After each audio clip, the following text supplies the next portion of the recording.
ओम नमो भगवते वासुदेवाय। भगवान बृहस्पति देव की पूजा अर्चना के लिए बृहस्पतिवार को व्रत करके बृहस्पतिवार व्रत की कथा का श्रवण करना चाहिए। बृहस्पतिवार का व्रत करने और व्रत कथा सुनने से स्त्री पुरुषों की सभी मनोकामनाएं पूरी होती है। इस व्रत से धन संपत्ति की प्राप्ति होती है, निसंतानों को पुत्र प्राप्ति होती है, परिवार में सुख शांति बनी रहती है, सभी आनंद पूर्वक रहते हैं।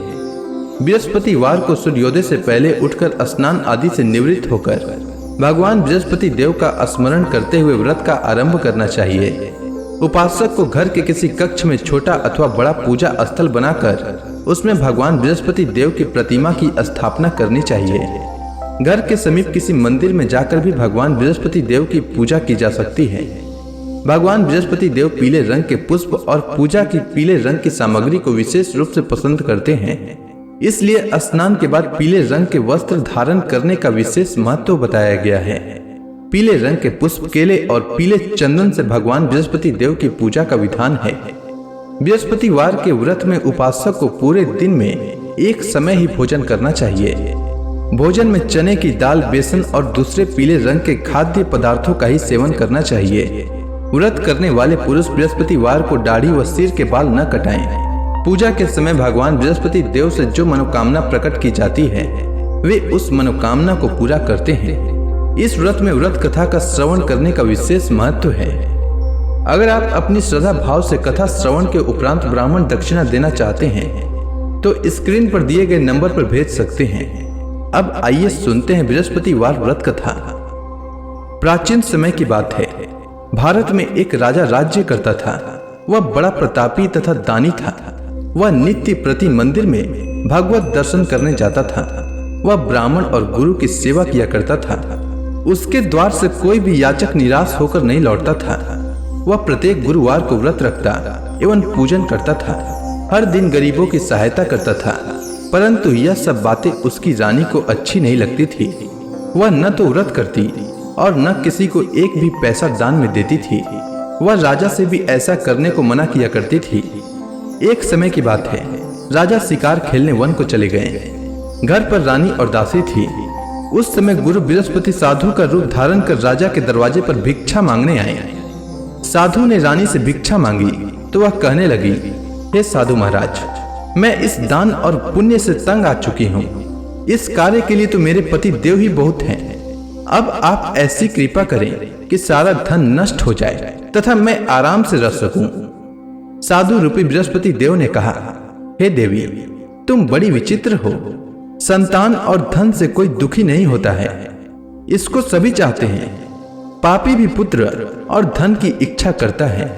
अगर तुम्हारे पास धन अधिक है तो भूखे मनुष्यों को भोजन कराओ, प्याऊ लगाओ, ब्राह्मणों को दान दो, धर्मशालाएं बनवाओ, कुआं, तालाब, बावड़ी, बाग, बगीचे आदि का निर्माण कराओ तथा निर्धनों की कुंवारी कन्याओं का विवाह कराओ, साथ ही यज्ञ आदि करो। इस प्रकार के कर्मों से आपके कुल का और आपका नाम परलोक में सार्थक होगा एवं स्वर्ग की प्राप्ति होगी।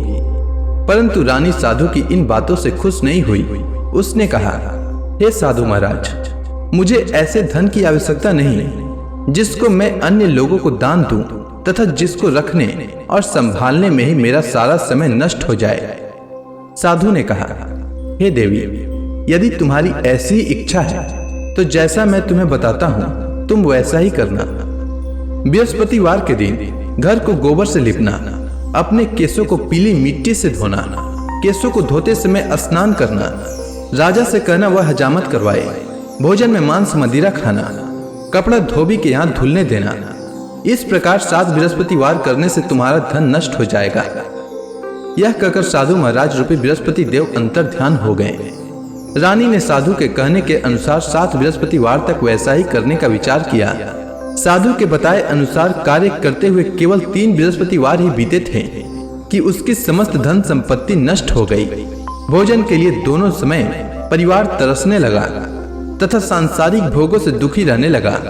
तब वह राजा रानी से कहने लगा कि हे रानी, तुम यहाँ पर रहो, मैं दूसरे देश को जाता हूँ, क्योंकि यहाँ पर मुझे सभी मनुष्य जानते हैं, इसलिए मैं यहाँ कोई कार्य नहीं कर सकता। मैं अब परदेश जा रहा हूँ, वहां कोई काम धंधा करूंगा। शायद हमारे भाग्य बदल जाए। ऐसा कहकर राजा परदेश चला गया। वह वहां जंगल से लकड़ी काट कर लाता और शहर में बेचता। इस तरह जीवन व्यतीत करने लगा। इधर राजा के बिना रानी और दासियां दुखी रहने लगी। किसी दिन भोजन मिलता और किसी दिन जल पीकर ही रह जाती। एक समय रानी और दासियों को 7 दिन बिना भोजन के व्यतीत करना पड़ा। तो रानी ने अपने दासी से कहा, हे दासी, यहाँ पास के ही नगर में मेरी बहन रहती है। वह बड़ी धनवान है। तू उसके पास जा और वहां से 5 सेर बेझर मांग कर ले आ, जिससे कुछ समय के लिए गुजर हो जाए। दासी रानी की बहन के पास गई।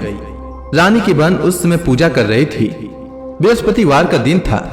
दासी ने रानी की बहन से कहा, हे रानी, मुझे आपकी बहन ने भेजा है, मुझे 5 सेर बेझर दे दो। दासी ने यह बात अनेक बार कही, परंतु रानी की बहन ने कोई उत्तर नहीं दिया, क्योंकि वह उस समय बृहस्पतिवार की कथा सुन रही थी। जब दासी को रानी की बहन से कोई उत्तर नहीं मिला तो वह बहुत दुखी हुई। उसे क्रोध भी आया। वह लौटकर रानी से बोली, हे रानी, आपकी बहन बहुत ही धनी स्त्री है। वह छोटे लोगों से बात भी नहीं करती। मैंने उससे कहा तो उसने कोई उत्तर नहीं दिया। मैं वापस चली आई। रानी बोली, हे दासी, इसमें उसका कोई दोष नहीं है। जब बुरे दिन आते हैं तब कोई सहारा नहीं देता। अच्छे बुरे का पता विपत्ति में ही लगता है। जो ईश्वर की इच्छा होगी वही होगा। यह सब हमारे भाग्य का दोष है। उधर रानी की बहन ने सोचा कि मेरी बहन की दासी आई थी, परंतु मैं उससे नहीं बोली। इससे वह बहुत दुखी हुई होगी। अतः कथा सुन और भगवान विष्णु का पूजन समाप्त कर वह अपनी बहन के घर आई और कहने लगी, हे बहन, मैं बृहस्पतिवार का व्रत कर रही थी। तुम्हारी दासी हमारे घर आई थी, परंतु जब तक कथा होती है तब तक हम लोग न उठते हैं और न बोलते हैं, इसलिए मैं नहीं बोली। कहो दासी क्यों आई थी? रानी बोली, बहन, हमारे घर अनाज नहीं था। वैसे तुमसे कोई बात छिपी नहीं है। इस कारण मैंने दासी को तुम्हारे पास 5 सेर भेजर लेने के लिए भेजा था। रानी की बहन बोली, बहन देखो, बृहस्पति भगवान सबकी मनोकामना पूर्ण करते हैं। देखो, शायद तुम्हारे घर में अनाज रखा हो। यह सुनकर दासी घर के अंदर गई तो वहां उसे एक घड़ा बेझर का भरा मिल गया। उसे बड़ी हैरानी हुई, क्योंकि उसने एक एक बर्तन देख लिया था। उसने बाहर आकर रानी को बताया। दासी अपनी रानी से कहने लगी, हे रानी, देखो, वैसे हमको जब अन्न नहीं मिलता तो हम रोज ही व्रत करते हैं। अगर इनसे व्रत की विधि और कथा पूछ ली जाए तो उसे हम भी किया करेंगे। दासी के कहने पर रानी ने अपनी बहन से बृहस्पतिवार व्रत के बारे में पूछा। उसकी बहन ने बताया, हे रानी बहन, बृहस्पतिवार को सूर्योदय से पूर्व उठकर स्नान करके बृहस्पतिवार का व्रत करना चाहिए, लेकिन उस दिन सिर नहीं धोना चाहिए। बृहस्पतिवार के व्रत में चने की दाल और मुनक्का से विष्णु भगवान का केले के वृक्ष की जड़ में पूजन करें तथा दीपक जलाएं। उस दिन एक ही समय भोजन करें। भोजन पीले खाद्य पदार्थ का करें तथा कथा सुने। इस प्रकार करने से गुरु भगवान प्रसन्न होते हैं, अन्न पुत्र धन देते हैं, मनोकामना पूर्ण करते हैं। व्रत और पूजन की विधि बताकर रानी की बहन अपने घर लौट गई। रानी और दासी दोनों ने निश्चय किया कि बृहस्पति देव भगवान का पूजन जरूर करेंगे। 7 दिन बाद जब बृहस्पतिवार आया तो उन्होंने व्रत रखा। घुड़साल में जाकर चना और गुड़ बीन लाई तथा उसी दाल से केले की जड़ तथा विष्णु भगवान का पूजन किया। अब भोजन पीला कहाँ से आए? दोनों बड़ी दुखी हुई, परंतु उन्होंने व्रत किया था, इस कारण बृहस्पति देव भगवान प्रसन्न थे। एक साधारण व्यक्ति के रूप में वे 2 थालों में सुंदर पीला भोजन लेकर आए और दासी को देकर बोले, हे दासी, यह भोजन तुम्हारे और रानी के लिए है, तुम दोनों करना। दासी भोजन पाकर बड़ी प्रसन्न हुई और रानी से बोली, रानी जी, भोजन कर लो। रानी को भोजन आने के बारे में कुछ पता नहीं था, इसलिए वह दासी से बोली, जा तू ही भोजन कर, क्योंकि तू हमारी व्यर्थ में हंसी उड़ाती है। दासी बोली, एक व्यक्ति भोजन दे गया है। रानी कहने लगी, वह भोजन तेरे लिए दे गया है, तू ही भोजन कर। दासी ने कहा, वह व्यक्ति हम दोनों के लिए 2 थालों में भोजन दे गया है, इसलिए मैं और आप दोनों ही साथ साथ भोजन करेंगी। दोनों ने गुरु भगवान को नमस्कार कर भोजन प्रारंभ किया। उसके बाद से वे प्रत्येक बृहस्पतिवार को गुरु भगवान का व्रत और पूजन करने लगी। बृहस्पति भगवान की कृपा से उनके पास धन हो गया, परंतु रानी फिर से पहले की ही तरह आलस्य करने लगी। तब दासी बोली, देखो रानी, तुम पहले भी इस प्रकार आलस्य करती थी। तुम्हें धन के रखने में कष्ट होता था, इस कारण सभी धन नष्ट हो गया। अब गुरु भगवान की कृपा से धन मिला है तो फिर तुम्हें आलस्य होता है। बड़ी मुसीबतों के बाद हमने यह धन पाया है, इसलिए हमें दान पुण्य करना चाहिए। तुम भूखे मनुष्यों को भोजन कराओ, प्याऊ लगवाओ, ब्राह्मणों को दान दो, कुआं तालाब बावड़ी आदि का निर्माण कराओ, मंदिर पाठशाला बनवाकर दान दो, कुंवारी कन्याओं का विवाह करवाओ।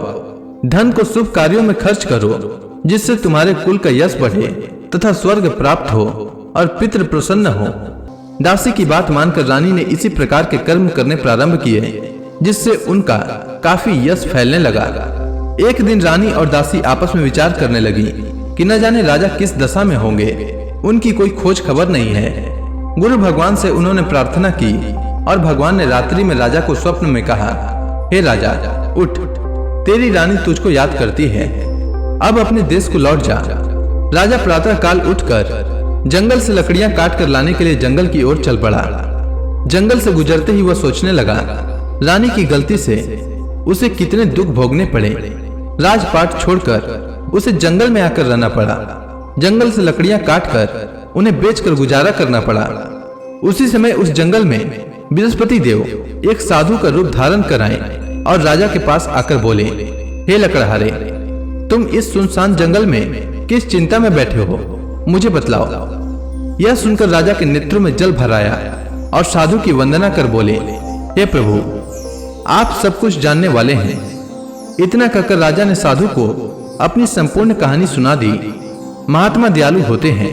वे राजा से बोले, हे राजा, तुम्हारी पत्नी ने बृहस्पति देव के प्रति अपराध किया था, जिसके कारण तुम्हारी यह दशा हुई है। अब तुम किसी प्रकार की चिंता मत करो, भगवान तुम्हें पहले से अधिक धन देंगे। देखो, तुम्हारी पत्नी ने बृहस्पतिवार का व्रत प्रारंभ कर दिया है। अब तुम भी बृहस्पतिवार का व्रत करके चने की दाल व गुड़ जल के लोटे में डालकर केले का पूजन करो, फिर कथा सुनो। भगवान तुम्हारी सब मनोकामनाओं को पूर्ण करेंगे। साधु को प्रसन्न देखकर राजा बोला, हे प्रभु, मुझे लकड़ी बेचकर इतना पैसा भी नहीं बचता जिससे भोजन करने के उपरांत कुछ बचा सकूं। मैंने रात्रि में अपनी रानी को व्याकुल देखा है। मेरे पास कोई साधन नहीं जिससे समाचार जान सकूं। फिर मैं बृहस्पति देव की क्या कहानी सुनूं? मुझको तो कुछ भी मालूम नहीं है। साधु ने कहा, हे राजा, तुम किसी बात की चिंता मत करो। बृहस्पतिवार के दिन तुम रोजाना की तरह लकड़ियां लेकर शहर में जाओ। तुम्हें रोज से 2 गुना धन प्राप्त होगा, जिससे तुम भली भांति भोजन कर लोगे तथा बृहस्पति देव की पूजा का सामान भी आ जाएगा। इसके बाद राजा ने साधु के कहे अनुसार बृहस्पतिवार का व्रत किया। बृहस्पतिवार का व्रत करने से राजा के दिन सुधर गए। इसके बाद वह अपनी रानी के पास गया और फिर दोनों आनंद से जीवन यापन करने लगे। इसलिए सुख समृद्धि की कामना करने वाले मनुष्यों को बृहस्पतिवार का व्रत करना चाहिए और बृहस्पति देव की पूजा करनी चाहिए। साथ ही बृहस्पतिवार व्रत की कथा सुनना चाहिए। तो प्रेम से बोलिए विष्णु भगवान की जय, बृहस्पति देव की जय, समस्त देवी देवताओं की जय।